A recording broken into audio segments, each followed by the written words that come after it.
दोस्तों, एक लड़का होता है संदीप, जो कि अपनी दुकान पे बैठा होता है। तभी उसके पास फ़ोन आता है और वो फ़ोन सुनकर खुश हो जाता है कि आज उसकी प्रेमिका का फ़ोन आया है। दरअसल उसकी प्रेमिका जो थी वो शादीशुदा थी। अब जैसे ही प्रेमिका का फ़ोन आता है, संदीप फ़ोन उठाता है।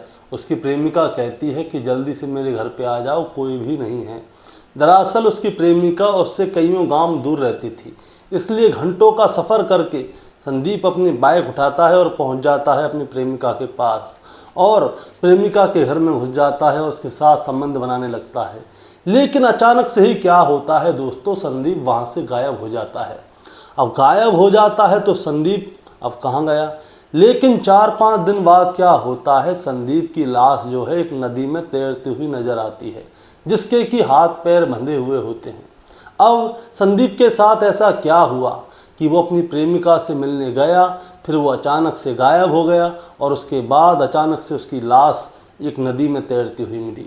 दोस्तों, आज की कहानी से यही जानना चाहेंगे कि आखिर संदीप उस प्रेमिका के घर पे गया था तो तब ऐसा क्या हुआ कि संदीप की हत्या हो गई।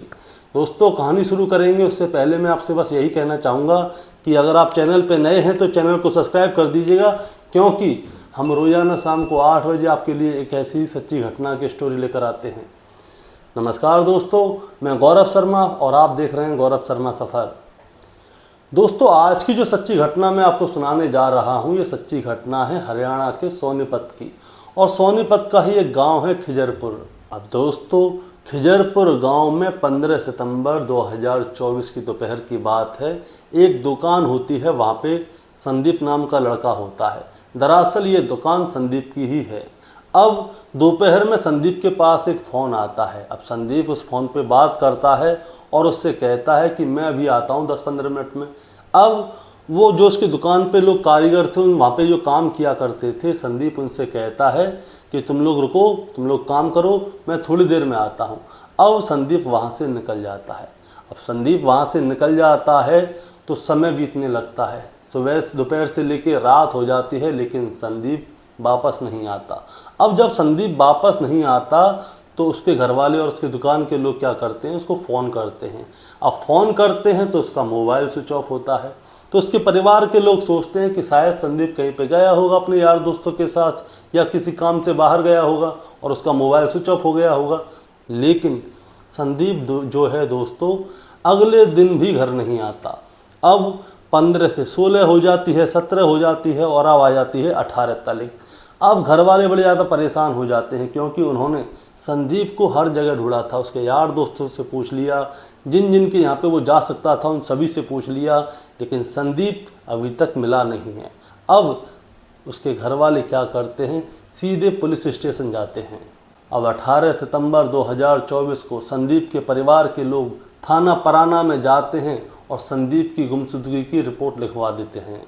अब दोस्तों, संदीप को ढूंढने में पुलिस भी एक्शन पे आ जाती है। संदीप के फ़ोटो को सब जगह सर्कुलेट करवा देती है, आसपास के ज़िलों में उसके बारे में पुलिस ढूंढने लगती है। अब क्या होता है, पुलिस जो है संदीप के जानने वालों से पूछताछ करती है। पुलिस संदीप की दुकान पे जाती है और पूछते हैं कि आखिरी बार उसने किससे बात की थी, क्या हुआ था। तो पुलिस वाले क्या करते हैं, उसकी कॉल डिटेल भी निकलवाते हैं। अब जो उसकी दुकान पे जो लेबर काम कर रही थी, कारीगर थे, उनसे पुलिस पूछती है कि तुम्हें ऐसा कोई लगता है कि संदीप किसके साथ गया था। तो जो वहाँ के कारीगर होते हैं वो बताते हैं कि संदीप के पास दोपहर में एक फ़ोन आया था, जिससे कि वो बहुत ज़्यादा हंस हंस के बात कर रहा था और फ़ोन पे कह रहा था कि मैं अभी थोड़ी देर में ही आता हूँ। और वो यहाँ से बाइक उठाता है और यहाँ से सीधा निकल जाता है। अब पुलिस को पता चलता है कि संदीप की एक प्रेमिका भी है और वो पानीपत में रहती है। दरअसल दोस्तों, होता क्या है, जब पुलिस संदीप की कॉल डिटेल्स निकलवाती है तो पता चलता है कि संदीप ने सबसे आखिरी बार अपनी प्रेमिका से बात की थी, जो कि पानीपत के सुतान गांव में रहती है और वो शादीशुदा है। अब पुलिस को ये तो पता चल चुका है कि संदीप ने आखिरी बार अपनी प्रेमिका से बात की थी और वो उससे ही मिलने के लिए गया था। लेकिन दोस्तों, पुलिस सीधे जाके उसकी प्रेमिका को गिरफ्तार नहीं करती, क्योंकि वो पुलिस जो है वो पूरे सबूतों को पहले जुटा रही होती है। लेकिन अचानक से ही क्या होता है, जो पानीपत में एक जो नदी है वहाँ पे एक लाश पाई जाती है, जो कि फूल गई थी, उसके हाथ पैर बंधे हुए थे। अब पानीपत की पुलिस जो होती है उस लाश को बाहर निकाल लेती है। अब वो ये देखते हैं कि आसपास के एरिया में कौन कौन गायब हुआ है, किस किस की गुमशुदगी की रिपोर्ट है। तो पता चलता है कि संदीप के गांव में से एक आदमी गायब है। तो पानीपत की पुलिस जो है संदीप के परिवार वालों को कॉल करती है। दरअसल दोस्तों होता क्या है, जब भी कोई लाश पाती है तो पुलिस सबसे पहले उनको ढूंढती है जो गायब है। फिर उनके परिवार वालों को कॉल करके बुलाया जाता है, उनको फ़ोटो दिखाया जाता है, फिर कंफर्म किया जाता है कि ये उनके परिवार वालों की लाश है या नहीं। अब संदीप के परिवार वालों को उस लाश का फ़ोटो दिखाया जाता है पहले। अब जैसे ही उसके परिवार के लोग उस लाश का फ़ोटो देखते हैं तभी वो ज़ोर ज़ोर से दहाड़ मार के रोने लगते हैं, क्योंकि वो कोई और नहीं संदीप ही होता है। और दोस्तों संदीप के परिवार के लोग रो रो कर चिल्ला रहे थे, चीख रहे थे, और वो पुलिस वालों से कहते हैं कि हमने आपसे पहले ही कहा था कि जो संदीप की प्रेमिका है जो कि पानीपत के गांव सुतान में रहती है, उसने और उसके पति ने ही हमारे बेटे संदीप की हत्या की है, उन्होंने ही कुछ ना कुछ करवाया है। अब पुलिस क्या करती है, सीधे पानीपत के सतान गांव जाते हैं और उसकी शादीशुदा प्रेमिका और उसके पति उन दोनों को गिरफ्तार कर लेते हैं, क्योंकि दोस्तों जितने भी सबूत थे वो संदीप की प्रेमिका की ओर ही इशारा कर रहे थे। अब पुलिस ने संदीप की प्रेमिका और उसके पति सुनील को गिरफ्तार कर लिया और उनसे पूछताछ की जाती है। जब उनसे पूछताछ की जाती है तो वो शादीशुदा महिला बताती है कि मेरे संदीप के साथ लगभग 4 साल से रिलेशन है, मैं उससे प्रेम करती थी, वो भी मुझसे प्रेम करता था, क्योंकि मेरा पति मुझे बहुत ज़्यादा मारा पीटा करता था। अब जब मेरा पति मुझे बहुत ज़्यादा मारा पीटा करता था तो मैं एक दिन ज़्यादा ही परेशान हो गई और अपने पति को छोड़ के मैं सीधे संदीप के पास पहुंच गई। अब कुछ दिनों तक मैं संदीप के पास ही रही थी, लेकिन बाद में क्या होता है, मेरे पति मेरे को मनाने के लिए आता है, वो बार बार मुझे फ़ोन करता है, वो कहता है कि मैं आगे से तुम पे कभी हाथ नहीं उठाऊँगा, तुम मुझे माफ़ कर दो, तुम जैसा कहोगी मैं वैसे करूँगा। तो जो संदीप की प्रेमिका होती है वो वापस सुनील के पास ही पहुँच जाती है। अब संदीप की प्रेमिका अपने पति सुनील के पास तो पहुंच गई थी, लेकिन वो अभी भी संदीप से ही प्यार करती थी, और जो सुनील था उसे ये वाली बात अच्छी तरह से पता थी।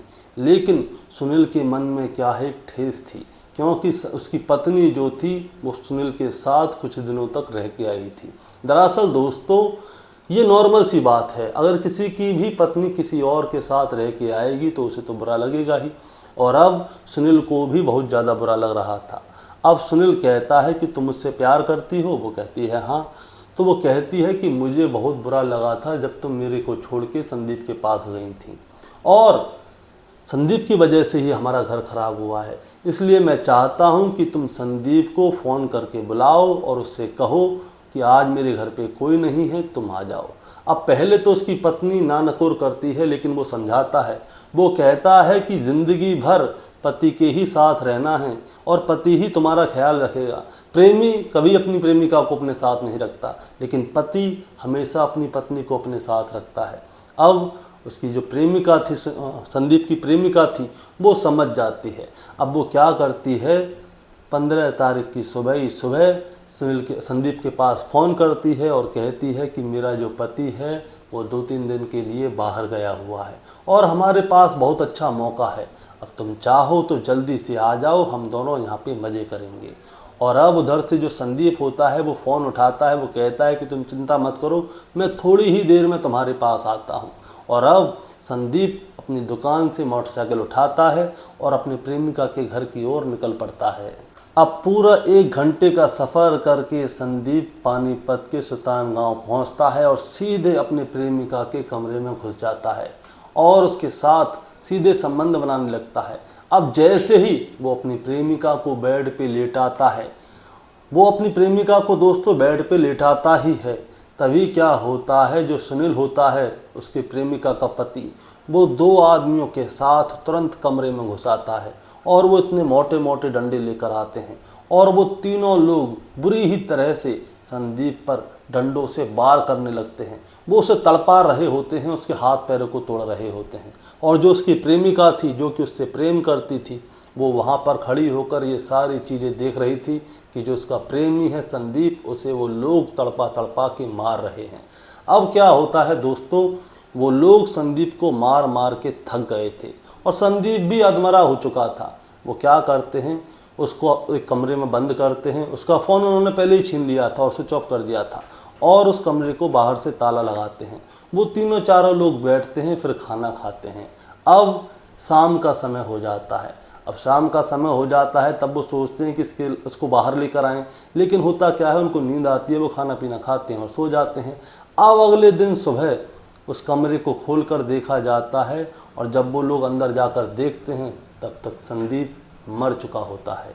अब दोस्तों संदीप तो मर चुका था, अब इसकी लाश को भी ठिकाने लगाना है। तो ये लोग क्या करते हैं, जो सुनील होता है वो अपने दोस्तों के साथ मिलकर संदीप के हाथ पैरों को बांधता है, इसको मोटरसाइकिल पर रखते हैं और थोड़ी ही दूर जाके जंगल में झाड़ियों में जाकर छुपा आते हैं, और ये लोग वापस आ जाते हैं। उसके बाद में ये लोग क्या करते हैं, वो सोचते हैं कि इसकी लाश को ठिकाने कहाँ लगाएं।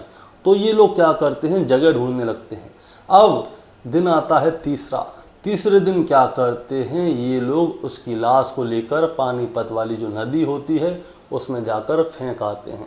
लेकिन वहाँ पे जो बांध था उसकी वजह से संदीप की लाश भी फूल गई थी और वो ऊपर आ गई थी। अब संदीप की लाश ऊपर आई थी तो वो पुलिस के हत्थे लग गई थी, और जब संदीप की लाश पुलिस के हत्थे लगी तो इधर जो उसके कातिल थे वो भी पुलिस के हत्थे लग गए थे।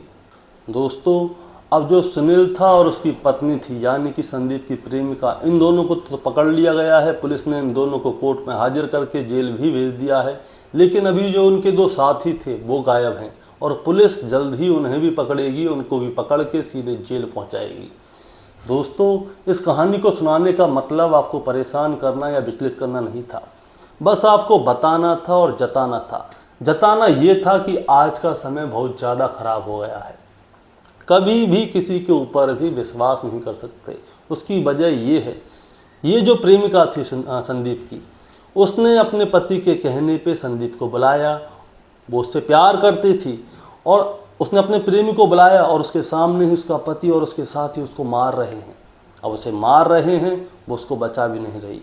अगर वो चाहती तो वो अपने पति से कह सकती थी कि ऐसा है, संदीप को आप छोड़िए, मैं आगे उससे बात नहीं करूंगी, उससे मेरा कोई लेना देना नहीं है, अब जो हो गया सो हो गया।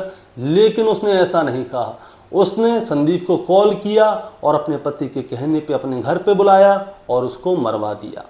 दरअसल होता क्या है दोस्तों, चाहे लड़का है चाहे लड़कियां हैं, ये क्या है, प्रेम के झूठे जाल में फंसे पड़े हैं। इन सभी को लगता है कि मैं जिससे प्रेम करता हूँ या करती हूँ वो दुनिया से अलग है, वो सबसे अलग है। भले ही कितनी भी हत्याएं हो रही हैं सारी फिल्मों में, वेब सीरीज़ में, टीवी सीरियल, क्राइम पेट्रोल, और यहाँ तक कि मैं भी अपनी कहानियों में बताता हूँ कि आज के समय पे हमें किसी के ऊपर भी विश्वास नहीं करना।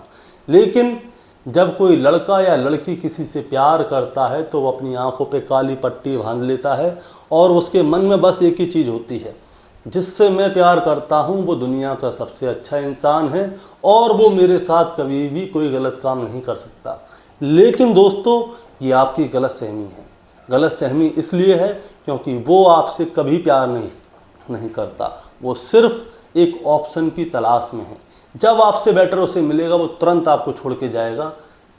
अब जाएगा तो जाएगा, लेकिन आप लोग आंख बंद करके बस यही सोच रहे हैं कि ना ना ना ना ना, मैं जिससे प्यार करता हूँ वो ही सबसे अच्छा है, अच्छा इस दुनिया में कोई नहीं है। आप सिर्फ एक ही लक्ष्य रखते हैं कि मेरा प्यार मेरा प्यार मेरा प्यार, और बाद में हो जाती हैं हत्याएँ। लेकिन दोस्तों आपको मैं एक बात बताना चाहता हूँ, गुरु मंत्र है, याद रखिएगा। लड़की है, लड़का है, कोई भी है, आपसे प्यार करता है, आप भी प्यार करते हैं, कोई बात नहीं, लेकिन सीरियस नहीं होने का। सीरियस होने से कोई फ़ायदा नहीं है। आपको सीरियस सिर्फ होना है अपने काम में, अपने विज़न में। आपको सिर्फ ये देखना है कि हमारी तरक्की कैसे होगी, शहर में, समाज में हमारा नाम कैसे होगा। अगर आप काम के सपने देखोगे, अगर आप सोचोगे कि मैं 1 करोड़ रुपए कमाऊंगा, मैं ये कार खरीदूंगा, मैं ये करूंगा, वो करना चाहता हूं, अगर आप चाहेंगे ये करना कि आप 1 करोड़ रुपए कमाना चाहते हैं, आप एक कोठी या बंगले में रहना चाहते हैं, तो दोस्तों भले ही आपको 1 करोड़ रुपए ना मिले, आपको 1 लाख तो मिल जाएगा, इस बात की मैं गारंटी लेता हूँ। भले ही आप बड़ी कोठी में या बंगले में ना रहो, आप एक अपने खुद के कमाए हुए घर में रह सकते हैं। अब ये आपके ऊपर है कि आपको प्यार चाहिए झूठा वाला या आप अपने लक्ष्य को हासिल करें। दोस्तों, ये सब आपके ऊपर है। आप हमें हमारे कमेंट में बताइए आपकी क्या राय है। चैनल पे नए हैं तो सब्सक्राइब करके जाइएगा, ताकि रोज़ाना शाम को 8 बजे मैं आपके लिए एक ऐसी ही सच्ची घटना की कहानी लेकर आ सकूं। नमस्कार।